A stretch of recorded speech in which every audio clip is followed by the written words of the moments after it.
মেয়েরা যারা মাথায় কাপড় দেয় না, বিশেষ করে মেয়েরা হিজাব যারা করে না, কিয়ামতের ময়দানে এই মেয়েদের এক একটা চুল এক একটা সাপ হয়ে তার শরীরে তার মাথায় দংশন করতে থাকবে। নাউজুবিল্লাহ। বড় কঠিন বিষয় ভাই। নামাজ পড়া ফরজ, রোজা করা ফরজ, হজ করা ফরজ, যাকাত দেওয়া যেমন ফরজ, পর্দা করা ছেলেদের এবং মেয়েদের তেমনই ফরজ।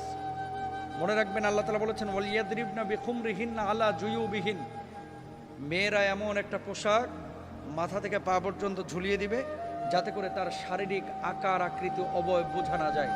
আজকে সামান্য একটু ফ্যাশন করার জন্য, নিজেকে জাহের করার জন্য, প্রেজেন্ট করার জন্য, মানুষের সামনে আমার সিল্কি চুলগুলোকে প্রকাশ করার জন্য আজকে আপনি যে পর্দার খেলাফ কাজটা করতেছেন, এই সিল্কি চুলগুলোই কিয়ামতের ময়দানে এক একটা ওই রাসেল ভাইপারের মতো আক্রমণাত্মক হয়ে যাবে।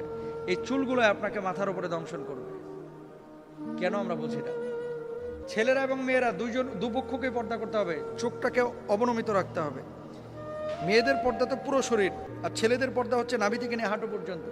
এই অংশটা যদি এক চুল পরিমাণ কেউ খোলা রাখে, আল্লাহর আদালতে তারা দাঁড়াইতে হবে। তো মেয়েরা মুখমণ্ডল, হাতের তালু, পায়ের পাতা এগুলো বাড়ির মধ্যে খোলা রাখতে পারে, আর বাইরে চেষ্টা করবে পুরো হিজাব মেনটেন করে তার সৌন্দর্য যাতে করে প্রদর্শন না হয়। ছেলেরাও চক্ষুকে অবনমিত রাখবে, তার লজ্জাস্থানকে ঢেকে রাখবে।